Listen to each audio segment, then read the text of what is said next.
মৰাণ জিলা ক্ৰীড়া সন্থাৰ আন্তঃ ক্লাব বি ডিভিজন ফুটবল প্ৰতিযোগিতাৰ চেম্পিয়ন দল বামলাইন নৱজ্যোতি সংঘ। আমি দলটিলৈ আন্তৰিক অভিনন্দন জনাইছো আৰু ভৱিষ্যতৰ কাৰণে শুভেচ্ছা জনাইছো।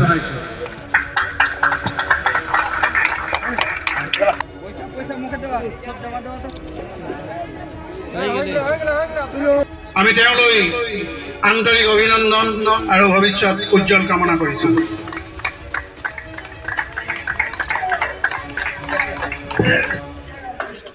আমি দলটিলৈ অভিনন্দন জনোৱাৰ লগতে ভৱিষ্যতৰ কাৰণে আমি সকলোৰে শুভেচ্ছা আন্তৰিক শুভেচ্ছা জনাইছো আৰু উজ্জ্বল ভৱিষ্যত কামনা কৰিছো। ছাত্ৰ নেতা স্বভাৱ কোঁৱৰ সোঁৱৰণী মৰাণ আন্তঃ ক্লাব বি ডিভিজন ফুটবল প্ৰতিযোগিতাত বামলাইন নৱজ্যোতি সংঘৰ জয়লাভ। মৰাণ জিলা ক্ৰীড়া সন্থাৰ উদ্যোগত মৰাণ অভয়পুৰ ক্ৰীড়া প্ৰকল্প খেলপথাৰত ছাত্ৰ নেতা স্বভাৱ কোঁৱৰ সোঁৱৰণী মৰাণ আন্তঃ ক্লাব বি ডিভিজন ফুটবল প্ৰতিযোগিতা অনুষ্ঠিত হয়। চূড়ান্ত খেলখনিত বামলাইন নৱজ্যোতি সংঘই অফুলীয়া ফুটবল দলক টাই ব্ৰেকাৰ পদ্ধতিৰে 3 গলত পৰাস্ত কৰি বিজয়ী খিতাপ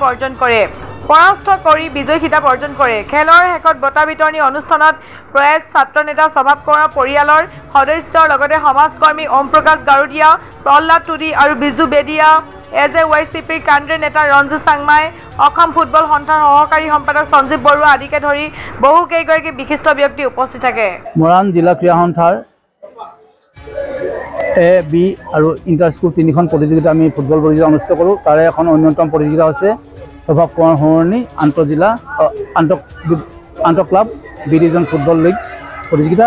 এই লীগখনত এইবাৰ 14টা দলে অংশগ্ৰহণ কৰিছিলে। আমি 4টা ভাগত ভাগ কৰি প্ৰথম স্থানপ্ৰাপ্ত প্ৰতিটো গ্ৰুপৰ 2টাকৈ দল আমি কোৱাৰ্টাৰ ফাইনেল খেল অনুষ্ঠিত কৰিছিলোঁ। তাৰপিছত 4টা দলৰ মাজত আমি ছেমিফাইনেল অনুষ্ঠিত কৰি আজি চূড়ান্ত খেলখন অনুষ্ঠিত কৰিলোঁ।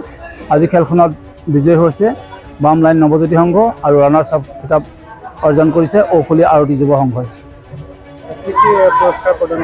আজি ইয়াতে champion trophy, runners up trophy প্ৰতিযোগিতাখনৰ গোটেই সমগ্ৰ প্ৰতিযোগিতাৰ শ্ৰেষ্ঠ খেলুৱৈ, চূড়ান্ত খেলৰ শ্ৰেষ্ঠ খেলুৱৈ আৰু সৰ্বাধিক গ'লদাতা এই 3টা ট্ৰফি আৰু লগতে চেম্পিয়ন আৰু ৰানাৰ্ছ আপ ট্ৰফি প্ৰদান কৰা হয়।